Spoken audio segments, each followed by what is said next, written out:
Bueno, como les decía, no sé si el día tuvieron la anterior clase, tuvimos igual un desperfecto, pero bueno, a veces la tecnología puede ser complicada. Pero bueno, vamos a empezar. Voy a dejar todo el material en relación a lo que vamos a ir avanzando de las unidades 1 y 2, para que ustedes puedan ir leyendo en el transcurso de la semana y puedan realizar los trabajos. Bueno, ya hay un trabajo en sí del foro que supongo que ya lo van a subir o ya está dentro del sistema, que son algunas preguntas en relación a lo que vamos a ir avanzando en las unidades, ¿no? En la unidad 1, en la unidad 2, y que ustedes van a ir resolviendo. También van a tener libros en PDF que les va a ayudar a poder ampliar un poco más lo que vamos a ir avanzando. Entonces estoy tratando de ponerles todos los libros en PDF, es decir, quizás no les voy a poder dejar algunos artículos, pero sí libros en sí, que muchas veces no los podemos encontrar o hay otras personas que los bajan y comparten, ¿no? Y no todos tenemos acceso a eso. Entonces yo les voy a ir dejando así, libros, ya he subido 2 libros que son de psicología jurídica, otro de lo que es victimología. Y posteriormente vamos a ir subiendo bibliografía que a ustedes les va a ir, que les va a ayudar en todo lo que es la maestría de lo que es la psicología jurídica y forense. Entonces, en la anterior clase empezábamos sabiendo más o menos quiénes eran ustedes, dónde tenían la experiencia de trabajo, ¿no? Para poder abarcar y poder entrar ya a la temática. Y algo que vamos a trabajar bastante es lo que es la psicología jurídica y forense, ¿no? Como si bien lo dice la maestría, estamos abarcando un máster en relación a lo que es la psicología jurídica y forense. Entonces vamos a partir primero con la definición de lo que es la psicología jurídica.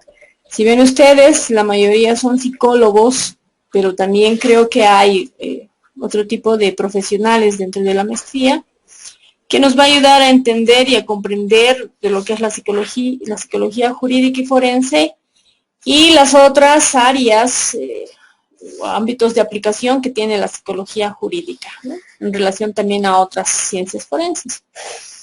Entonces vamos a partir de lo que es la psicología jurídica, que parte o que está dentro de lo que ha sido o es la psicología social. Es una rama que ayuda a explicar en sí el comportamiento en relación al ámbito jurídico.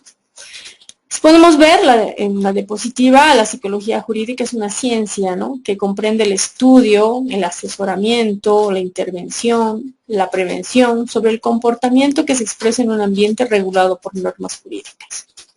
Y la psicología jurídica tiene un alcance mucho más amplio. Su ámbito de aplicación es más en relación a temas, a personas, a relacionamientos tanto de la psicología con el ámbito del derecho.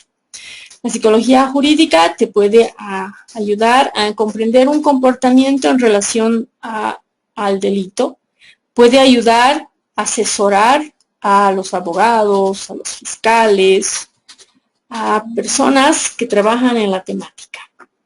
Y la intervención, ¿no? Es decir, como también la psicología jurídica te ayuda a hacer la intervención en poblaciones específicas, como por ejemplo mujeres en situación de violencia, niños en situación de maltrato, y el otro ámbito que es la prevención, que nos ayuda a generar acciones preventivas. La anterior clase planteábamos qué harían ustedes en temas específicos, ¿no? Y ahora se maneja mucho de lo que es la prevención del delito situacional, que está muy relacionado a lo que es la criminología ambiental.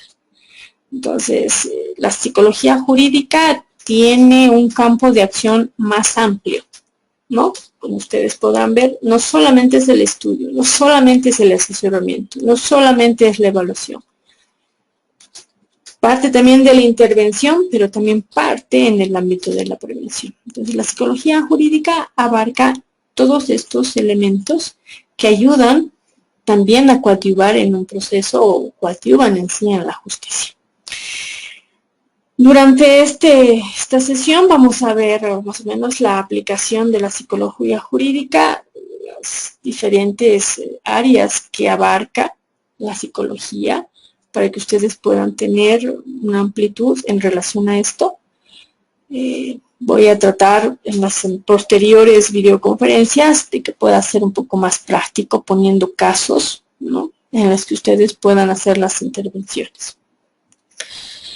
Podemos ver en el cuadro que está la psicología jurídica, como les había planteado, ¿no? Entonces la psicología jurídica también tiene el ámbito de intervención, ya sea en personas o sea en procesos. Cuando hablamos de personas, vemos tres ámbitos de aplicación, que son los agresores y que son los profesionales u otras personas en conflicto con la ley. Aquí ha pasado hubo un problemilla, pero aquí tendría que estar víctimas también, ¿no? Entonces son agresores, víctimas, profesionales y otras personas en conflicto con la ley. Y en el ámbito de procesos, vemos que está dentro de lo que es la psicología forense, que se va a encargar específicamente en las evaluaciones que van a tener las personas, ¿no? La psicología forense es más específica, si se podría decir. También la ciencia es parte de la psicología, pero es más específica en relación a la evaluación, en relación a auxiliar a los procesos en el ámbito judicial para que pueda coadyuvar. Ustedes han debido escuchar mucho cuando hablan de un peritaje psicológico forense. Entonces, por ejemplo, hace 2, 3 años más o menos, 4 años atrás, en la ciudad del Alto, se ha generado un manual de trabajo para poder estandarizar los informes psicológicos forenses, ¿no? Por ejemplo, de todos los profesionales que trabajaban en el IMSS, DNA, en el Instituto de Investigaciones Forenses o otras instituciones que trabajaban en la temática. ¿Por qué les digo que es importante posicionar también el informe psicológico forense o el peritaje, ¿no? Uno, porque es un instrumento, un documento que va a coadyuvar en un proceso judicial. Tu informe puede ser tan importante en un juicio o puede servir de prueba en un caso de violencia, por ejemplo, para determinar el daño psíquico. Y esto lo utilizamos, incluso la misma ley 348 nos plantea que podemos utilizar los informes psicológicos. Entonces hay situaciones que no necesariamente son físicas, ¿no? Por ejemplo, si tú vas a un médico forense, te va a hacer un informe y te va a detallar las lesiones que van a existir. Es algo palpable, algo que tú puedas observar. Pero cuando hablamos de lo psicológico, es algo que no se ve. Pero sí, desde el informe psicológico forense, podemos, con los instrumentos, con las evaluaciones que se tendrían que realizar y con los instrumentos especializados y que sean de acorde a lo que se va a medir, tú puedes tener evidencia psicológica que coadyuve en un proceso judicial. Entonces, justamente esta experiencia que les cuento ha servido para justamente que los profesionales puedan tener un modelo estandarizado. Si bien el peritaje tiene ciertos procedimientos, ¿no? Es decir, que tiene que haber puntos de pericia por parte de la instancia correspondiente, donde te pide qué es lo que tú vas a evaluar y cómo va a coadyuvar ese tu informe en un proceso judicial. Pero en este manual que se hizo sobre modelos de informes psicológicos, estaba justamente el modelo psicológico forense, en el que las instituciones, por ejemplo el DNI, los SLINT y las instituciones que trabajaban en la temática, podrían realizar este tipo de informe utilizando justamente los instrumentos y las pruebas estandarizadas que se utilizan, ¿no? Entonces, este informe también coadyuvaría La diferencia era que no juraban, no iban como peritos a hacer el juramento que se realiza cuando tú eres perito o cuando te nombran perito, más los puntos de pericia, ¿no? Estos informes tenían todo el procedimiento que se debe realizar, igual utilizabas las técnicas, los instrumentos para la evaluación y servían para el proceso judicial. Entonces, algo que también debemos posicionarnos como psicólogos jurídicos, y algunas personas quizás van a ir más al área de la psicología forense por las evaluaciones que se van a realizar en el ámbito jurídico, es realizar un informe realmente que tenga mucho sustento. Porque puedes realizar un informe en el que lo haces muy escueto, ¿no? Es decir, utilizas una prueba, no explicas ni siquiera qué prueba es, no le das el realce en sí de lo que tú estás utilizando, no explicas ni siquiera qué mide, no explicas ni siquiera el resultado. Y eso muchas veces en los procesos judiciales puede perjudicar a la víctima, ¿no? A la persona que está, que va a coadyuvarle en su proceso judicial. Entonces, esta experiencia ha ayudado en ese momento, en esa época, a los profesionales a posicionarse como psicólogos forenses, si se podría decir así, porque ninguno tenía la especialidad, no estaban realizando y no tenían, por ejemplo, como ahora, la oportunidad de poder hacer la maestría. Sí pedían que tengan un conocimiento, ya sea en un diplomado, en un curso, pero que sí conozcan sobre la temática. Entonces, este manual ha servido para estandarizar lo que han sido los modelos. El informe psicológico forense y el modelo, el peritaje en sí, la pericia, y el informe psicológico en forense para violencia intrafamiliar y para maltrato infantil y abuso sexual.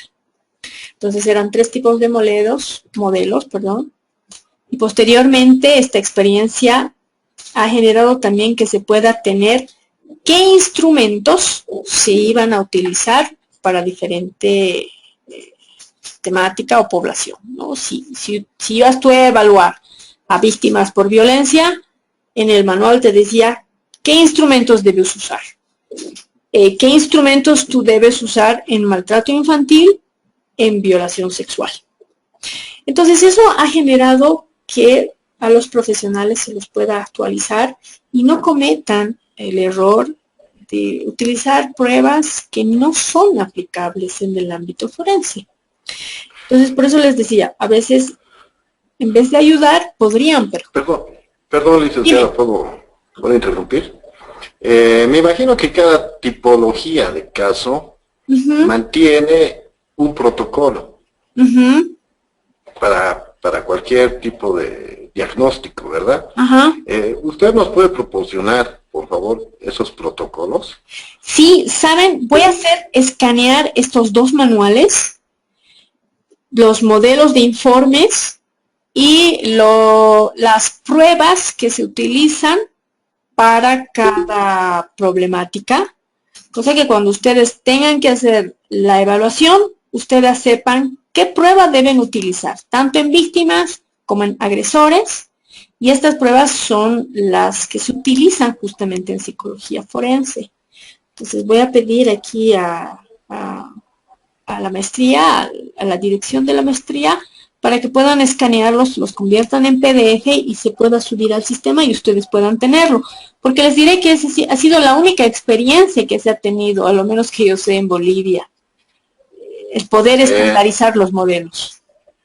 Tengo entendido que solamente existen 2 protocolos, o 3. Una que maneja el IDIF, ¿sí?, y otra que maneja la Defensoría de la Niñez y Adolescencia, y en parte la Ley 348. Sí. Entonces, en base a esos 3 modelos, ¿no? Y lo que, bueno, voy a usar la voz de mis compañeros, que son 15. Ya. Nos gustaría, por favor, que nos facilite las pruebas que están estandarizadas para nuestra población. Ya.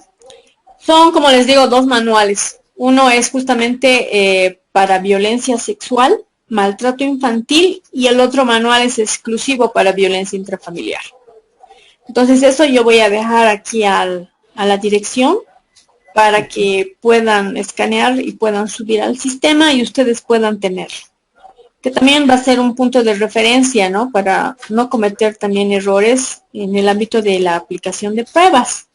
Porque a veces puede suceder una prueba que no está dentro de un instrumento que se aplica en psicología forense. Tengo entendido que dentro de lo que es la psicología forense, ya no voy a intervenir más para no perjudicar la clase. No, pero tengo está entendido bien. tengo entendido que las pruebas proyectivas como el test de árbol, casa y persona, y la persona bajo la lluvia, pues no están sirven para una terapia, pero no sirven para hacer un peritaje forense, si no me equivoco. Exactamente.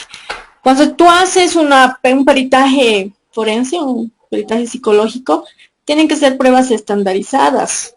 Y las pruebas que son proyectivas, quieras o no, son muy subjetivas, ¿no? En cambio, las pruebas que se utilizan en forense son más estandarizadas, con parámetros, con baremos, que están o que han sido, digamos, aplicadas también en nuestro ámbito.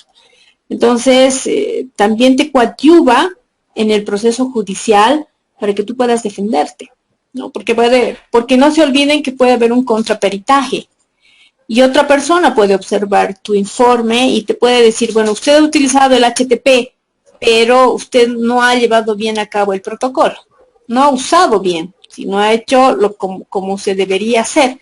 Y tu informe, por más acueto que esté, puede ser anulado y en vez de ayudar a la persona, puede perjudicar. Exactamente. Entonces, exactamente. Es bien importante el hecho incluso de la redacción que se tiene que hacer.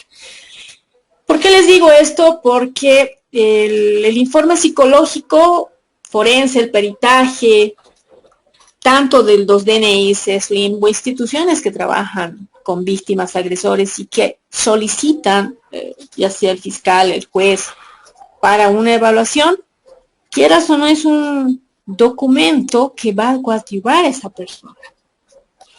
Y lo van a leer. Lo va a leer la persona, el fiscal, el juez, los investigadores, y es un documento que va a representar... Y se va a fotocopiar además. Exacto. Y se va a fotocopiar. Se va a fotocopiar, no legalmente, pero se va a fotocopiar para que se intervenga y la otra parte, la parte afectada o el agresor, de alguna manera ambos se van a facilitar información. Entonces yo creo que es bien importante que nos facilite los instrumentos de trabajo. Exacto. Buenas noches. Hola, hola. Pueden hacer una intervención. Quiero que esta clase sea, si bien van a tener las diapositivas, pero sí también yo voy a contar la experiencia que se tiene en el ámbito de la elaboración de informes y a veces el error que cometemos. Si tú cometes un error en la elaboración de un informe, también estás perjudicando a la persona que te ha contratado, estás perjudicando a la institución y estás perjudicando a la víctima o al agresor cuando tú realizas una mala evaluación. Voy a poner ejemplos bien claros. A veces, cuando tú trabajas en una institución donde te piden evaluaciones, a veces te llegan casos realmente, es decir, los casos son muchos. Puedes tener al día 15, 20 y tienes así en tu escritorio evaluaciones. Nunca hagan copy-paste. Es decir, a veces puedes usar una técnica, un instrumento, ¿no? Es decir, una prueba que ponte el BEC, ¿no? Pones el BEC y te sale, según los parámetros, que tiene una depresión leve, una depresión grave. Entonces, ¿qué haces? Copia-paste, porque es lo mismo, ¿no? Copias lo mismo y lo interpretas. ¿Qué ha sucedido en un caso? Y esto yo he sido testigo. Una persona que trabajaba en una institución, que trabajaba en la intervención a víctimas y ha elaborado un informe. Ha llevado su ayudante del psicólogo, que era otro psicólogo, y le dice, bueno, aquí está el informe. La procuradora, es decir, la ayudante del fiscal, le dice, licenciado, le cuento que su informe se ha equivocado. El nombre que usted ha puesto no es lo mismo. Ha hecho un copy-paste, pero se ha equivocado el nombre, cambiar el nombre. Entonces, ahí uno queda mal porque piensan que todos los psicólogos hacen el trabajo mal. Claro. Entonces, o a veces el problema también que se da es que dicen, este es un informe que parece a un informe social. Sí, no hay una diferencia, ¿no? Parece que fuera redactado por la misma persona, como por un trabajador social, como un psicólogo. Entonces, si bien hay algunos profesionales que no tienen quizás una maestría, una especialidad, pero cuando tú trabajas en el ámbito jurídico y forense, tienes que actualizarte y tienes que leer constantemente. Claro, perdón. Dime. De esos tipos de casos, si llegara a ingresar dentro de un proceso este informe, el juez también el juez va a valorar la fuente de la prueba. Ajá. ¿Verdad? Entonces, un informe que está hipotéticamente mal hecho, un informe que está un informe que está mal hecho, usted lo ha dicho, puede, en vez de ayudar, perjudica, puede poner las cosas malas, ¿verdad? Ajá. Ahora, mi pregunta es esta: al entrar en vigencia estos protocolos, me dice que en el alto han entrado en vigencia estos protocolos, ¿cuál ha sido la aceptación a partir de la parte judicial? Mira, en esa época hemos trabajado con los fiscales y con los jueces justamente para asesorar qué puntos de pericia deberían ellos solicitar. Porque a veces los fiscales desconocen, ¿no? Dicen que ahora que voy a preguntar qué puntos de pericia se podría... Buen punto. Entonces, se ha trabajado con los fiscales, con los jueces, haciéndoles conocer que se iba a elaborar este protocolo, este tipo de informes y qué es lo que ellos deberían solicitar en temas específicos, ¿no? Exactamente. Por ejemplo, las áreas, ¿verdad? Ajá. Sigue. Las áreas. Muchas veces los abogados solicitan a sus clientes que se evalúen psicológicamente, solicitando una evaluación psicológica. Y ya. Solamente solicitan la evaluación psicológica, pero no ponen las áreas de evaluar. Por ejemplo, inteligencia, área cognitiva, área afectiva, rasgos de personalidad, entre otros. Entonces solamente ellos abarcan en general un criterio, pero no abarcan lo específico. Sí. Y eso sería bien importante, ¿no? El poder trabajar también con los jueces y los fiscales, haciéndoles conocer, porque ellos te mandan y te dicen, haga una evaluación psicológica de esta persona. Pero una evaluación psicológica implica, como tú dices, puedes evaluar inteligencia, memoria, puedes evaluar todo lo que es estructura de personalidad, es decir, es amplio. Entonces, con esta experiencia, lo que se ha querido es que los fiscales, los jueces, incluso los abogados puedan solicitar puntos de pericia, es decir, que sean más específicos para las evaluaciones. En esa época, ¿por qué digo esa época? Sí, Dime. Iba a ese ejemplo, ¿no? En el momento de la valoración de la prueba, cuando se da la oportunidad de que el juez da la palabra al perito para que explique. Entonces, cuando el juez... Eso es en caso de testigo. Eso es en caso de testigo. En caso de testigo. ¿En caso de qué?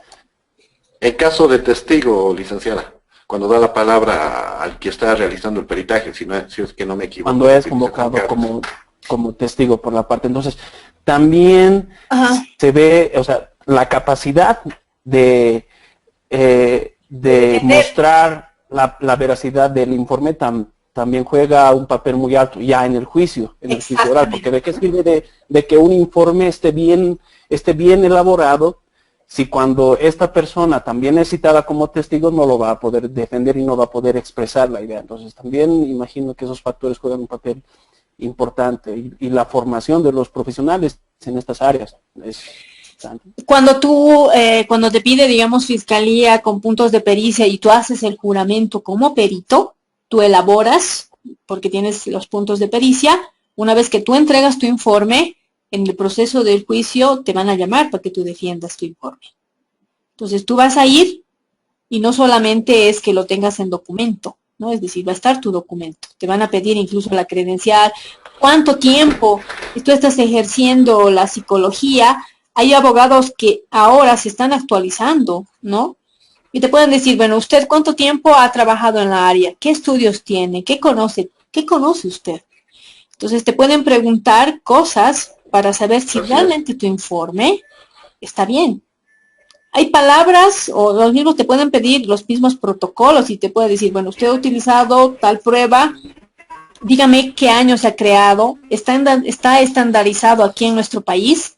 Y si tú no conoces, ahí es donde tú, digamos, fallas como profesional, porque dices, no puedes decir, no sé, no me acuerdo, no puedes decir. Porque lo que tú decías, vas a ir a defender el informe. Ahí tú vas a explicar, porque te va a preguntar el fiscal, te va a preguntar los abogados. Buenas noches, licenciada. Dime. Buenas noches. No, quería acoplar también a lo que preguntaba Juan Carlos. Recordemos que la ley 348 y la 548 para los funcionarios públicos que están trabajando en estas defensorías, exige la ley que sean profesionales especializados en el área. ¿No? Entonces, justamente va a lo que usted sustentaba, ¿qué pasa si uno que está trabajando en la defensoría va a defender este trabajo? Le van a venir y le van a decir qué es lo que usted está realizando. Entonces uno tiene que demostrar que tiene esta especialización y así le exige la ley. Sí, pero también saben, por una parte, tú vas a tener que demostrar que tienes la experiencia, ¿no? Puede ser que no tengas el título, puede ser que solo tengas un diplomado, pero aquí lo importante es que siempre uno tiene que estar actualizado, es decir, siempre tiene que uno leer. Por ejemplo, si tú vas a hacer una evaluación a niños por abuso sexual y es tu primera vez que vas a hacer, nadie te ha enseñado, no sabes, ¿qué haces? Agarrar la teoría y leer y decir, a ver, ¿cómo es un niño cuando está o ha sido víctima de abuso sexual? Porque cada niño, cada niña va a reaccionar de una forma diferente. Entonces, ¿eso qué me conlleva? Que no solamente sepa aplicar la prueba, no solamente implica que sepa hacer el informe, sino que yo como profesional tengo que estar actualizado en relación a las secuelas, en relación a la misma psicología de la víctima cuando vive esta situación. Entonces, eso es importante porque va a fusionar la teoría y la práctica. Les diré que es muy difícil, no difícil, sino es diferente la teoría y la práctica. Cuando yo estaba en el IDIF y he evaluado a niños por abuso sexual, yo había intervenido en procesos terapéuticos a niños por abuso sexual. Pero cuando ya a mí me tocó, yo dije, ¿y ahora qué hice? Leer. Tuve que leer qué protocolos se utilizan, qué pruebas son las más adecuadas para aplicar. No todas las víctimas tienen la misma secuela. No todas las víctimas van a tener el mismo daño. Entonces, ¿eso qué te conlleva a ti como profesional? Y justamente en esta área, lo que es la psicología forense, en las evaluaciones, tienes que leer, tienes que estar actualizado. No puedes estar desactualizado. Entonces, ¿eso qué te ayuda? A que tengas mayor seguridad de ti mismo cuando tú tengas que evaluar y cuando tengas que ir a juicio y tengas que defender tu informe. Porque, como les decía, ahora puede haber algunos abogados que está bien, que estás dentro de su profesión, que te preguntan.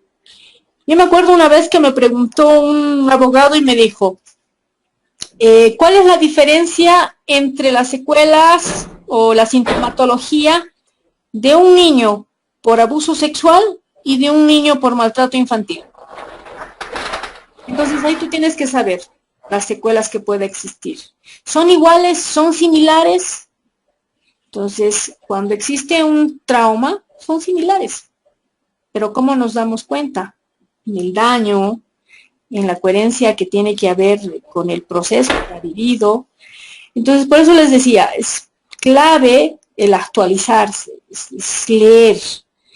Las personas que están haciendo esta maestría, aparte de que van a tener la bibliografía, yo lo que podría aconsejarles es que siempre se den una vuelta por las librerías.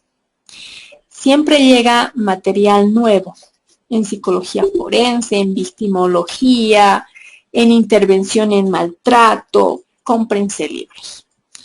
Porque en nuestra área, que es la psicología jurídica forense, criminal, llega libros, pero a veces llega 1, 2, 3 y después ya no. Y no es lo mismo bajarse del internet o a veces hay libros que no lo suben al internet. Doctora, un puntito. Dime. Va a disculpar. No, está bien. Está hablando sobre lo que es el protocolo, sobre las intervenciones en las tipologías, en las distintas áreas institucionales que existen, ¿no? Yo tengo entendido que nosotros, los psicólogos, prácticamente ahorita somos psicólogos de escritorio, psicólogos para evaluar. Ya. ¿No? De acuerdo a los resultados estandarizados que salgan de una evaluación X, la terapia, nosotros tenemos que brindar terapia. No. Si tú estás haciendo evaluación, tienes que hacer exclusivamente evaluación. Cuando termine todo el proceso judicial, cuando vayas a hacer el juicio, cuando vayas a defender tu peritaje, probablemente si esa misma persona te pide que tú realices la terapia, podrías hacer. Pero cuando tú trabajas en instituciones, solamente deberías abocarte a la evaluación de informes psicológicos. Entonces somos psicólogos de escritorio, o sea, mal dicho, pero es lo que he escuchado. No de escritorio, pero sí vas a hacer evaluaciones, ¿no? Sí. Creo que a partir de la... Dime. Creo que a partir de la definición de un psicólogo forense, prácticamente este se ocuparía de recopilar, examinar, Evaluar. también recapitular, evaluar y de presentar pruebas con fines judiciales dentro de un proceso judicial, ¿verdad? Dentro del proceso judicial. Pero este trabajo debe ser o ocurre cuando un abogado o un juez pide o solicita que este profesional pueda realizar ese trabajo. Entonces, me imagino que esa es la labor de un psicólogo forense. El decir que son esto parece un tanto agresivo, porque la labor no está haciendo, ¿no? Ya, exactamente, es decir, la psicología forense va a coadyuvar en un proceso judicial, donde la finalidad va a ser la evaluación, va a utilizar todas las herramientas de la psicología para coadyuvar en un proceso judicial. Vas a evaluar tu informe va a coadyuvar en un proceso. Entonces, dime. ¿Alguien más quería? Para dar en la situación del acusado. Entonces, ¿cuál es la diferencia entre psicología forense y psicología jurídica? La psicología jurídica es más amplia. Asesora, hace una intervención, hace prevención. ¿Sí? Su amplitud de intervención es más amplia, ¿sí? Más trabaja más. En cambio, la psicología forense específicamente realiza procesos de evaluación que van a coadyuvar en un juicio en un ámbito legal.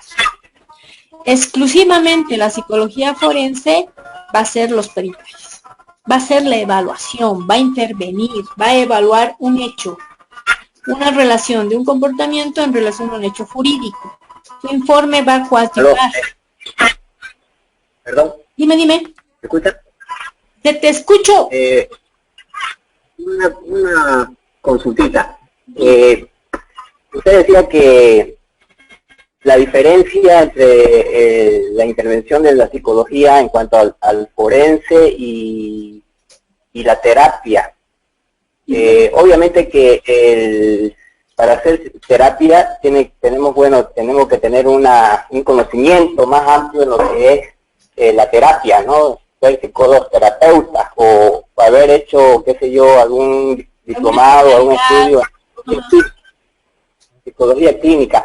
Ahora, al momento de hacer una entrevista a la víctima, en este caso una niña, niño o adolescente de violencia sexual, muchas veces el psicólogo forense puede caer en la revictimización de la víctima. O sea, al momento de la entrevista, hacer preguntas para poder evaluar el grado de credibilidad del testimonio de la víctima.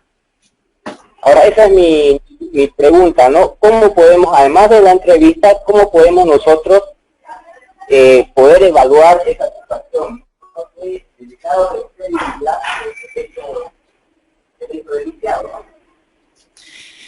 La última parte no te he podido escuchar, pero hay entrevistas semiestructuradas, por ejemplo, cuando tú haces la entrevista a mujeres o a niños que han sido víctimas por abuso sexual.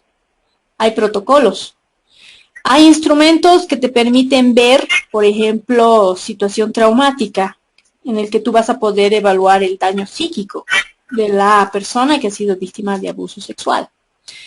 Entonces, las entrevistas y los instrumentos que tú utilizas como psicólogo forense para poder elaborar el informe son específicos. Seguramente hay un módulo dentro de la maestría que les van a dar todos los instrumentos que se utilizan exclusivamente en psicología forense. Porque no puedes utilizar cualquier prueba, no puedes utilizar cualquier entrevista.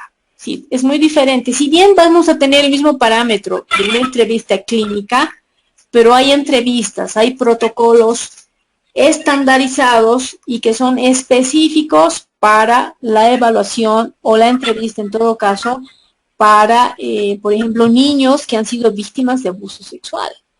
Entonces, esas entrevistas te ayudan a guiar la entrevista sin que llegues a hacer sin que llegues a revictimizar. Entonces, por eso les decía, en esta prueba, bueno, en este manual que se ha elaborado en la Ciudad del Alto, están estos protocolos. Entonces, yo voy a pedir aquí, como les digo, a la institución para que los puedan fotocopiar, los puedan escanear y se los puedan enviar o se lo pueda subir al sistema para que ustedes puedan conocer cuáles son estas entrevistas o estos protocolos que se deben realizar cuando tú tienes que evaluar a niños en abuso sexual, maltrato infantil. ¿Sí? ¿Cómo debes abordar? No es fácil, les diré. Primero porque tú estás con un niño que no te va a decir, me han abusado. Tienes que entrar, tienes que ir a hablar, tienes que ir a ganar la confianza, pero a veces tampoco tienes el tiempo, porque tienes un tiempo determinado donde te dicen, tal fecha usted debe entregar el informe. Exacto. Exacto. Justamente eso, ¿no? Otra duda, porque los requerimientos a veces o muchas veces llegan, por ejemplo, 24 horas, ¿no? O, por ejemplo, si el hecho ha sido en flagrancia y tenemos que hacer el informe ya, ¿no? Y bueno, y nuestra evaluación también amerita muchas veces un tiempo más de lo que requiere el fiscal, ¿no? O situaciones así, ¿no? Entonces, en el manual está el tiempo o que recomiendan para hacer una evaluación de víctimas de abuso sexual. Lo que se había quedado en esta de la experiencia, se había quedado por lo menos a 3 a 4 entrevistas. Para que tú puedas tener una información, puedas aplicar pruebas y tengas realmente suficiente información para que tú puedas elaborar un informe. A veces los fiscales te piden en un día, ¿verdad? Te dicen, no, usted tiene que elaborar, pero eso no es un informe forense.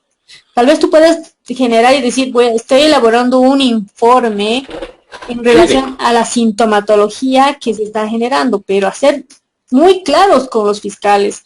Quizás ustedes, desde las instituciones en las que ustedes trabajan, generar una reunión con los fiscales, con los jueces, para hacer conocer, por ejemplo, que un informe psicológico forense necesita un tiempo, porque necesitas hacer entrevistas, necesitas tomar pruebas para tener la información, y esta información tú puedas plasmarla en un informe, ¿no? Entonces a veces uno dice, ya en un día lo hago, y en un día no puedes hacer porque tienes que utilizar pruebas, tienes que tener entrevista, aparte de que revictimizas, el apuro genera que te puedas olvidar hacer algún tipo de pregunta. Entonces cuando tú estás haciendo el informe dices, pucha, no le he preguntado esto, y queda ahí. No sabes de dónde vas a sacar información porque ya la persona ya se ha ido. Entonces es bien importante también trabajar con la otra parte, es decir, con el juez, con el fiscal, generar, ir y decir, miren, no es el tiempo necesario como para que yo pueda elaborar el informe. Necesito por lo menos 3 sesiones para poder entregar un informe que pueda coadyuvar en el proceso judicial. Sí, me imagino. Perdón. Dale. No, sí, perdón. Dale, gracias. El objetivo principal, me imagino que el objetivo principal de un informe, de un informe pericial, el elaborado por un psicólogo forense, es responder a una solicitud específica, ¿verdad? Y para eso están hechos los protocolos para cumplir con esa tarea. Exacto. Sin embargo, en su experiencia ha podido identificar algunos errores. Me imagino que deben de existir algunos errores, como en toda ciencia, errores metodológicos, pero lo que me preocupa más es que existan errores de tipo interpretativo. A partir de eso. Entonces, ¿cómo se ha ido subsanando ese detalle? Porque el tema de interpretar, hablemos de los abogados y agarrar un informe pericial, forense, ¿cómo se logra, o sea, el abogado cómo logra interpretar? Y al interpretar, cómo llega a entender y hacer entender el informe de este perito. Entonces, errores como ese se han debido identificar y cómo se han ido subsanando ese tipo de errores. Por ejemplo, miren, les voy a contar voy a poner este ejemplo para que podamos entrar a la explicación. Un psicólogo X de una institución ha aplicado una prueba que es exclusivamente para medir credibilidad del testimonio en niños que han sido víctimas por abuso sexual, que es el CBDA. Entonces, esta persona ha utilizado esta prueba en una persona adulta para medir credibilidad del testimonio de él. Y ha utilizado una prueba que solo se utiliza con niños. Que ha hecho la parte del otro lado, es decir, el abogado de la persona que estaba defendiendo. Averiguó todas las pruebas que se utilizan y dijo, esta prueba evalúa a niños la credibilidad en personas adultas o niños. Entonces se dijo, esta prueba evalúa a niños, no se utiliza en personas adultas. Su informe, chao, porque ha utilizado una prueba que no se debería utilizar con personas adultas. Lo que sí debería haber utilizado es la entrevista cognitiva para poder indagar qué tan creíble era su testimonio. Pero él ha utilizado una prueba que era para niños. Entonces en eso ha inhabilitado, chao caso. Entonces este tipo de errores te ayuda a los profesionales a ver qué pruebas se utilizan, incluso si las pruebas están de acuerdo a la edad. Hay pruebas que se utilizan hasta cierta edad, ya no puedes utilizar ni en adolescentes ni en personas adultas. Por eso es bien importante conocer la prueba que tú estás usando y poner en el informe. Es decir, esta prueba evalúa tal cosa de tal edad a tal edad. Entonces, por eso les decía, hay algunos abogados que conocen más, incluso que los propios psicólogos, las pruebas que se están usando. Entonces el abogado puede utilizar y decir, ha evaluado credibilidad del testimonio, pero no ha usado las pruebas necesarias. Ha usado, por ejemplo, no sé, proyectivas, pero las proyectivas no le están dando los indicadores o está generando la evidencia psicológica de la situación en la que hay de evaluar. Entonces ahí tú, cuando el abogado te pregunta y estás definiendo tu informe, ¿qué le vas a decir? Ah, sí, hay ciertos indicadores de tal prueba que me ayuda a determinar de qué niño ha sido abusado.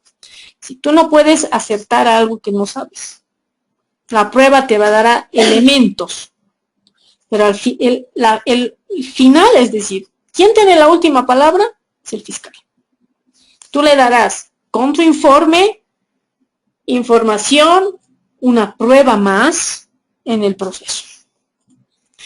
Porque a veces hay informes donde los psicólogos afirman y dicen, él es el abusador, él es el violador. Yo he visto informes, como les digo. Él ha planteado, la niña manifiesta que es el primo, por lo tanto, el violador es el hermano. Es decir, no puedes tú aseverar algo.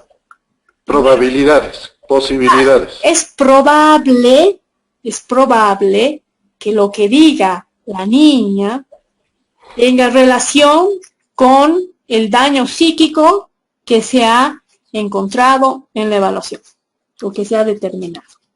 Porque al final el que va a comprobar es el fiscal, el juez en todo el proceso de la investigación. Entonces tú no puedes ir a aseverar y decir, sí, es, porque no sabes. Hay personas que pueden mentir muy bien. Entonces tú tienes que conocer incluso cuando una persona te está mintiendo. No se olviden que es muy diferente cuando haces un informe clínico de un informe forense. Cuando tú haces un informe clínico, viene tu paciente, te dice todo, te cuenta su historia, todo, entonces el informe. Cuando tú haces un informe forense, la persona que está yendo a tu consultorio o está siendo referido por el fiscal, no siempre te va a decir la verdad. Tienes que dudar. No puedes creerle siempre todo, porque ahí vas a tener las pruebas. Ponte que viene un agresor y tú tienes que evaluar. El agresor va a mostrar la mejor parte de él. Entonces, tú tienes que ver, tienes que ser amplio, tienes que conocer el caso, tienes que ver la relación, tienes que ver el antes, durante y después. Por eso cuando tú evalúas, tienes que leer el caso, tienes que conocer qué ha pasado, para que tú puedas tener una idea qué es lo que ha sucedido y qué ha llevado a esta persona a cometer esto. Y ahí, de acuerdo al punto de pericia, tú evaluarás. Porque los puntos de pericia que se solicitan muy recurrentes, credibilidad del testimonio, daño psíquico y estructura de personalidad, ¿no? Lo que a veces son los más recurrentes. Por ejemplo, en abuso sexual es daño psíquico y credibilidad del testimonio. ¿Qué tan creíble es el testimonio de este niño, de este adolescente o de esta persona adulta en relación al hecho que ha vivido? Entonces ahí tú tienes que evaluar si es creíble o no creíble. Como les decía, de acuerdo a las pruebas específicas que hay en psicología forense, te dicen, es creíble, es poco creíble. Entonces, tú no puedes decir, sí, es lo que me está diciendo esta persona, realmente es probable. Es probable. Las pruebas, te vas a sustentar en las pruebas, te vas a sustentar en la sintomatología, te vas a sustentar si existe una relación entre lo que piensa, su emoción y lo que hace. Tendría que haber una relación entre las tres cosas, más el hecho. ¿Qué ha pasado? Entonces, por eso es interesante, por eso es apasionante la psicología forense, porque tú vas a ir a ver esa evidencia psicológica. Te vas a coadyuvar con todo lo que van a ser los instrumentos que te van a ayudar, que te van a coadyuvar en el proceso de la evaluación. Una consulta. Dime. Dale. ¿Son valederos o son instrumentos o medios, digamos, para obtener información los muñecos anatómicos? ¿Cómo? Si dentro de estas evaluaciones se toman como válidos los muñecos anatómicos para evaluar, digamos, abuso sexual en niños. Mira, al menos aquí no se utiliza mucho la evaluación con muñecos, ¿no? Más se utiliza las entrevistas, más se utiliza las pruebas. Ahora, puedes utilizar quizás el muñeco para que el niño o la niña pueda mostrarte si, digamos, a alguien le ha tocado. Entonces, quizás puedes usar... Bueno, en realidad el fin de estos muñecos, como queremos evitar la revictimización, es que el niño te señale dónde le han tocado en el muñeco. O sea, son muñecos anatómicos que tienen las partes tanto de los niños como de las niñas. Exacto. Esa es la función de los muñecos. Podrías usar para que te señale, ¿no? Porque cuando trabajamos o cuando evaluamos a niños tienes que entrar por el juego, es decir, tienes que trabajar con ellos justamente con esto, con los muñecos, con objetos que para él le resulte agradable para que pueda generarse una entrevista con ellos. Hay niños que puedes usar el muñeco, si no son los anatómicos, pero si puedes usar otro muñeco y decirle, bueno, ¿te acuerdas cuando tú me contabas que alguien, o decirle, bueno, ¿alguien alguna vez te ha tocado? ¿Alguien alguna vez ha jugado contigo? Entonces ahí se le dice, tienes aquí el muñeco, quizás tú me podrías explicar o me podrías decir, ¿dónde te ha tocado? Como una forma de juego. Entonces a veces los niños te dicen y te muestran, te dicen aquí. No conocen el nombre, pero te señalan. Entonces, cuando te señalan, tú puedes ir ahí en la entrevista preguntándole más. Como les digo, hay entrevistas que, de acuerdo al detalle que te realice el niño, tú puedes darte cuenta si realmente lo que te está diciendo es creíble o no. Entonces, los muñecos en algún momento sí te pueden coadyuvar para acercarse a que el niño pueda hablar. Eso sí, pero digamos que lo utilicen como una prueba de decir, bueno, yo he utilizado los muñecos anatómicos que me han ayudado a determinar que el niño ha sido abusado. No, te va a ayudar para hacer la entrevista, te va a ayudar para tener el rapport, la relación entre el niño y tú para hacer la evaluación. O para identificar. Para identificar. En nuestro contexto les diré, hay mucho tabú en relación al ámbito sexual. Yo he evaluado a un niño, a una niña, del que el padre le estaba tocándola, pero manifestaba a la madre. Y a veces los papás no dicen los nombres, no dicen vulva, pene. Dicen, mira, tu muñequito, tu conejo, no tienes que hacer tocar, o simplemente se aterrorizan cuando el niño o la niña les dice en relación a la parte sexual. Entonces, sí, dime. Una consulta. Cuando un psicólogo interviene para realizar una evaluación psicológica, un peritaje, o cualquier tipo de hermenéutica psicológica, en un niño o en una niña o adolescente, es necesario, ¿verdad?, que estén los padres dentro del protocolo. Pero también puedes preguntar. Por ejemplo, en niños sí, tendría que estar los papás, porque también le genera confianza. En un adolescente podrías preguntar. Pero muchas veces los padres son los que guían una entrevista. O sea, los gestos del rostro, ¿no? También a veces afecta. Sí, por eso siempre con adolescentes es mejor estar solos.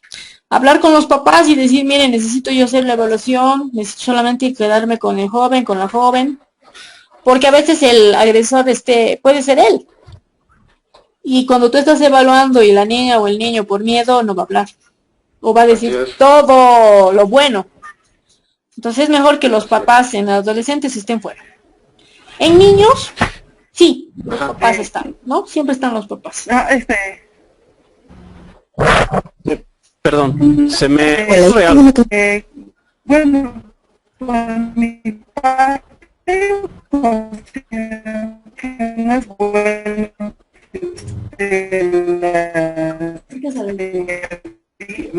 bueno, ¿puedo hablar?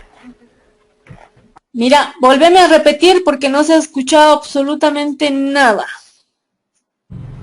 No, refería a lo que anteriormente decía, que sí es bueno que el padre de familia esté en el momento de evaluación cuando estamos hablando de un niño. Yo considero que primeramente verificar si se podría hablar directamente con el niño, porque quién sabe, el padre puede manipular de alguna manera al menos para que nos pueda omitir o exagerar algunas cosas. Porque no olvidemos que el papá siempre le va a decir al niño, vas a decir esto, lo que te ha tocado, así vas a decir. O sea, manipula incluso su declaración. Y a veces, por lo menos yo considero cuando repite una palabra constantemente, es porque alguien le ha metido esa palabra.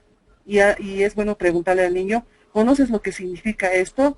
Y si no saben el significado, es obviamente que ha sido manipulado por el padre, por el tío o quien sea, para que diga esa palabra en específico. Entonces yo considero que no es bueno, a mi criterio, que no es bueno que entren los papás o las mamás.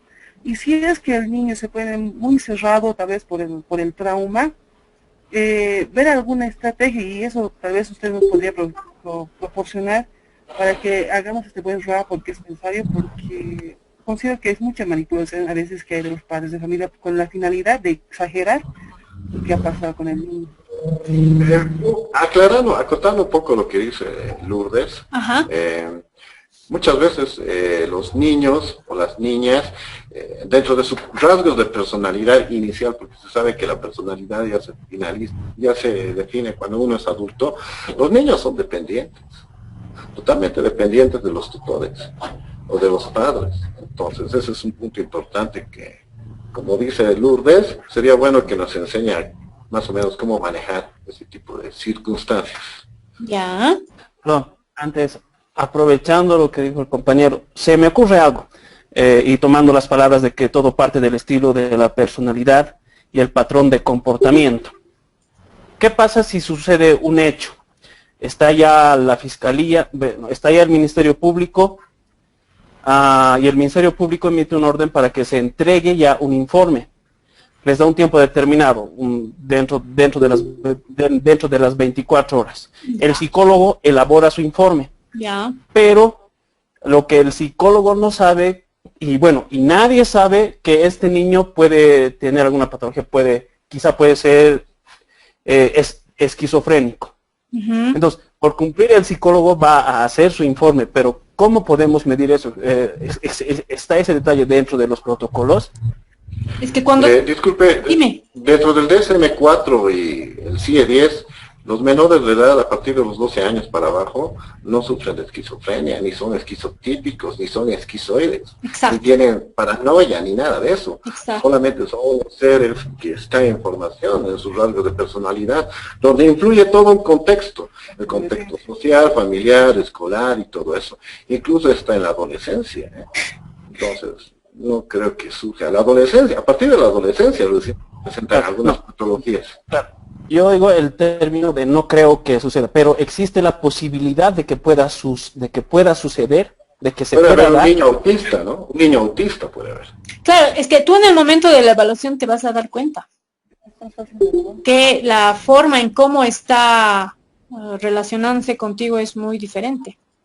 Si tiene, digamos, un retraso mental, tú te vas a dar cuenta cuando tú estés haciendo la entrevista. Entonces ahí tú tomarás los recaudos necesarios como para hacer las evaluaciones y tú pondrás en el informe. Dirás, la persona a la que se ha evaluado presenta también este tipo de situación que pueda conllevar a que se ponga mayor en situación riesgo. Entonces... Correcto. Dentro de la lectura que nos había dado, dentro del capítulo que teníamos que leer, se hizo un estudio en donde los niños podían creerse la mentira, o se podía sembrar en ellos una mentira y hacer que ellos crean Entonces, también se puede dar este tipo de casos. Claro, como decía su compañera, a veces los niños pueden ser manipulados y les pueden enseñar y decir, sabes, cuando tú vayas vas a llorar, vas a decir que tu mamá o tu papá te ha pegado, que te ha tocado esto. Entonces empiezan a manipular. Y por eso les decía, ahí es donde ustedes tienen que conocer la problemática en la que ustedes están evaluando, la sintomatología que se genera en este tipo de situación traumática.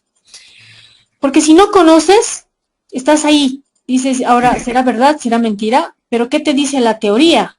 ¿Y qué te dice cuando tú estás entrevistando? ¿Y qué te dice la evaluación? Entonces tienes que cruzar teoría, más tu evaluación de lo que tú has observado, más la evaluación que tú has realizado. ¿Concuerdo o no concuerdo? ¿Existe relación o existe relación? Entonces, con todo Buenas eso, noches. dime. Una pregunta, no nos escogió todavía por la intervención del compañero si se amerita la presencia de los padres en una evaluación. Otro punto, en los casos de conflictos de guarda, cuando hay disputa de la tenencia de los niños, también es prudente la presencia de los padres o hacer la evaluación también a los padres, y en este caso también si es prudente la presencia de los padres también en casos de abuso sexual. Mira, según mi experiencia, a veces los papás quieren estar y a veces los niños no quieren estar solos contigo. Quizás en la primera entrevista podrían ingresar y ahí tú te vas a dar cuenta cómo es la relación del padre o de la madre en relación al niño. Si lo mira el niño cuando tenga que responderte algo, si se pone ansioso, si el padre genera algún tipo de comportamiento en relación a lo que estás preguntando, si induce a la respuesta. Entonces ahí tú en la segunda entrevista le dirás al papá que quieres trabajar solo o sola con el niño. Y ahí, antes de cerrar la primera entrevista, le dirás, bueno, en la segunda quisiera que con el niño y con el papá, de que en la próxima podamos ya trabajar contigo, porque en la primera tu papá o tu mamá te ha acompañado, pero en la segunda quisiera que podamos trabajar solo contigo. Entonces tú ya vas dando lineamientos. Y en la segunda, ya tú viendo con la primera entrevista que ha pasado, vas a retomar y vas a indagar algunas cosas que te han parecido raras, extrañas, que tal vez tengas la hipótesis de que el niño está siendo manipulado, que el niño está siendo quizás influenciado por el papá o por la mamá en relación a una situación X. Pero es mejor siempre que el niño o la niña pueda estar contigo. Ahora, en las evaluaciones, cuando se hace a niños por abuso sexual, no se olviden que existe la cámara GES. Es decir, van a estar al otro lado los papás, el abogado y todos viéndote de lo que tú estás haciendo. Por ejemplo, aquí en La Paz es así. Cuando tú tienes que evaluar a niños por abuso sexual, maltrato infantil, entras a cámara GESEL, donde los papás están al otro lado, los abogados y los psicólogos o todas las personas que quieran estar, están al otro lado de del vidrio y tú estás haciendo la evaluación. Entonces, también eso es lo correcto, que tú hagas la evaluación en cámara GESEL. Buenas noches. Hola. Gracias. Dale. Buenas noches. Una consultita, ¿no? Justamente yo tengo las entrevistas informativas en cámara GESEL. Ya. No, pero no todas las veces están los peritos psicólogos, ¿no? Para realizar la credibilidad del testimonio. Ahora mi pregunta va, ¿no? A veces, muchas veces tienen otros conceptos de lo que es revictimización. Tengo entendido que para hacer una pericia de credibilidad, aparte obviamente tiene que haber 2 o 3 entrevistas, ¿no es cierto? Entonces, ¿qué tanto es totalmente necesario, ¿no? Que se puedan abocar, podríamos decir, a una entrevista en cámara GESEL para realizar la pericia? Porque ¿qué es lo que me pasa, no? O sea, personalmente en el Ministerio Público, no tengo una agenda totalmente copada y es en abril para hacer las entrevistas. Ya. Se parece con la Caja Nacional, más o menos. Ya. ¿No? Entonces, obviamente les llegan los requerimientos a los fiscales que tienen que hacer la credibilidad del testimonio. Ya. ¿No? A ver, a veces ha sucedido de que hacen representaciones, ¿no? De que no se puede hacer credibilidad de testimonio mientras no exista una entrevista en cámara Gesell.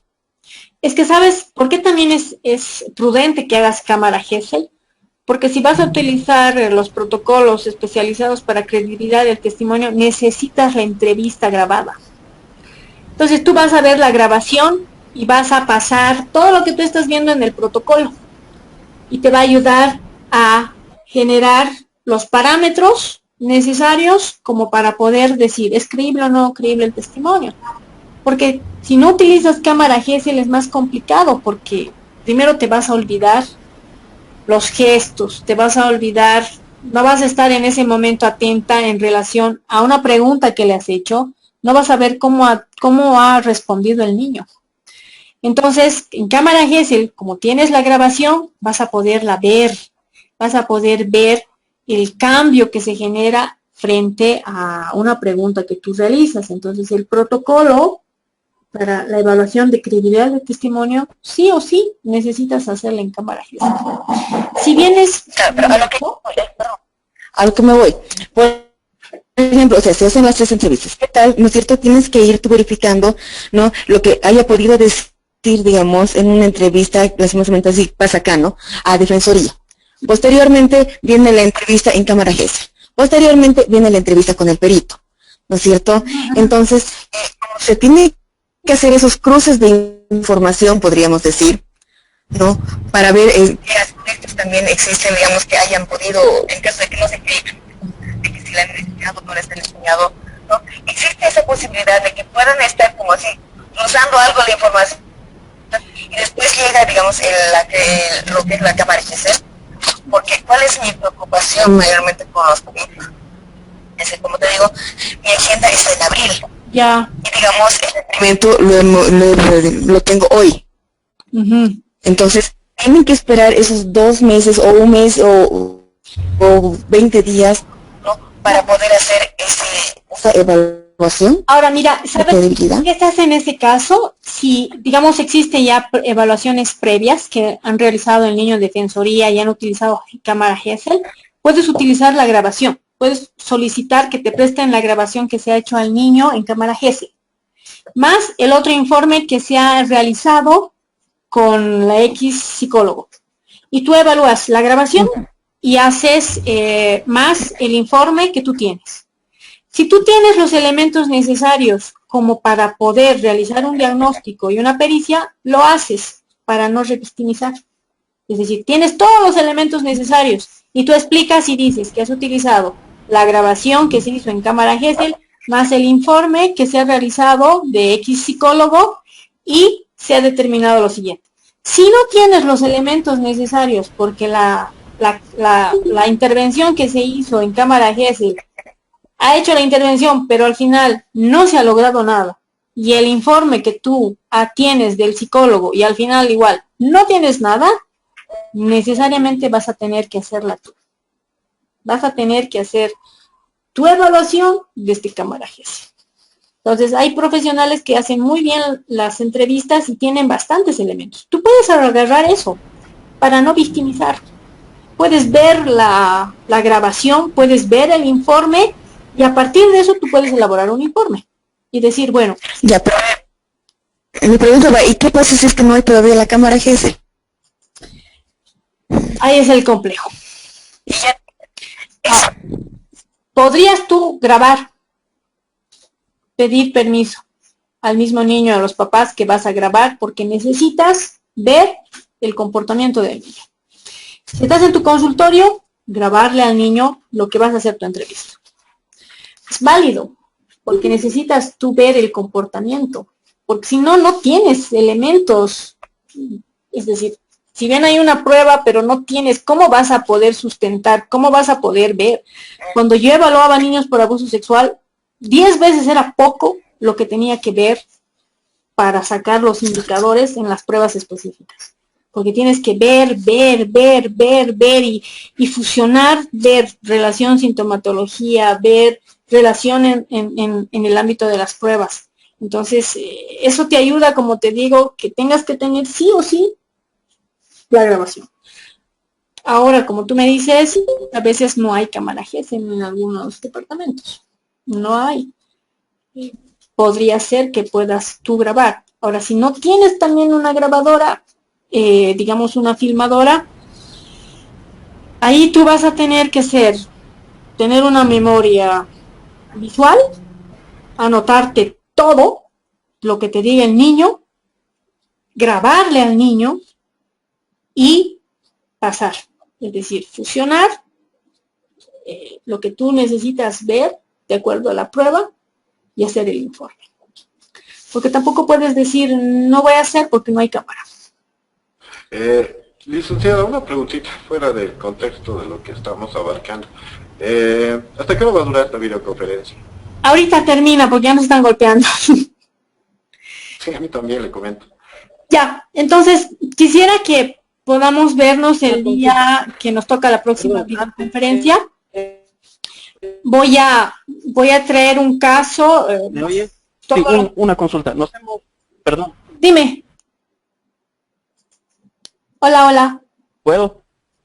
Se me ocurre algo. Hola, ahora sí. ¿Me oyen? Te escuchamos. ¿Me oyen? Sí. Ya. Se me ocurre, nos hemos estado enfocando en la víctima. No sé, bueno, durante los ejemplos nos hemos enfocado en la víctima.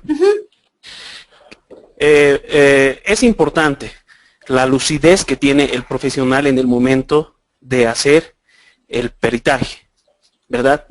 Ahora, ¿qué pasa si el profesional no está lúcido, ya sea por el estrés que genera su trabajo o por el tiempo en el cual tiene que elaborar? También puede producir un sesgo en el informe a partir de sus apreciaciones que pueda tener como profesional. ¿Puedo ayudar? Dime, dale. Yo creo que eso, Juan Carlos, tiene que ver con la transferencia y la contratransferencia, ¿no? Entonces, yo creo que uno, como psicólogo, tiene que estar consciente de sus emociones, de su nivel de estrés, de su nivel laboral, de su ambiente laboral, ¿no? Ese es mi punto de vista. Usted es experto. ¿Sí? Hablando del psicólogo forense, este psicólogo trabaja en una institución. Sí. Y tiene 8 horas, me imagino, 8 horas que tiene que trabajar, tiene que cumplir, y eso genera estrés. O sea, no puede, me imagino que como cualquier funcionario público, no puede decir, sabe, hoy estoy con estrés y no voy a atender. Entonces, me voy a esos niveles altos donde el profesional está sujeto a estrés y tiene que atender a la víctima, tiene que hacer su trabajo. Entonces, también produce sesgo en su apreciación como profesional. Sí, pero ustedes han elegido una especialidad altamente estresante. Primero porque tienes que evaluar todo el día. Si ahí no hay un ratito, ahí es evaluar todo el día. Si bien va a haber un momento en que te pueda afectar, bueno, es que salgas, tomes agua, tomes tu café y vuelvas otra vez a tu trabajo. Un matecito de coca. Un matecito de coca, es decir, no tendría que afectarte. Si bien vamos a trabajar víctimas agresores y vamos a escuchar casos realmente muy complejos, casos que tú dices, wow, yo no pensé que vivían eso. Pero es eso, es decir, el mismo proceso, el mismo trabajo te va a ayudar a que tú veas y seas una persona resiliente. Licenciada, ya me voy a retirar. Quería hacerle una consulta. El trabajo de las preguntas del foro todavía no tiene una ventanilla para respuestas. Ya. Y tengo entendido que es hasta el 7. Vamos a dar un poco más de plazo, no te preocupes, o eso también voy a hacer notar para que puedan habilitar.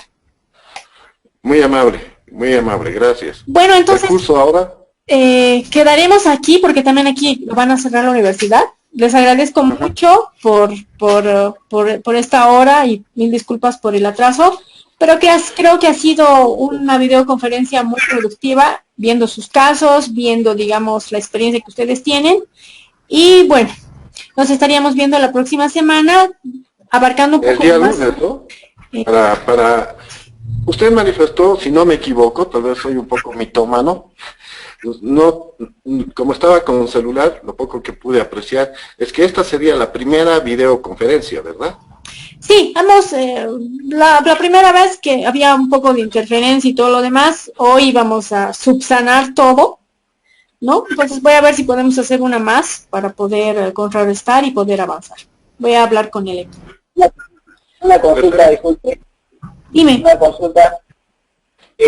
Esta videoconferencia está grabada, ¿no? ¿Está disponible para Sí, cargarla?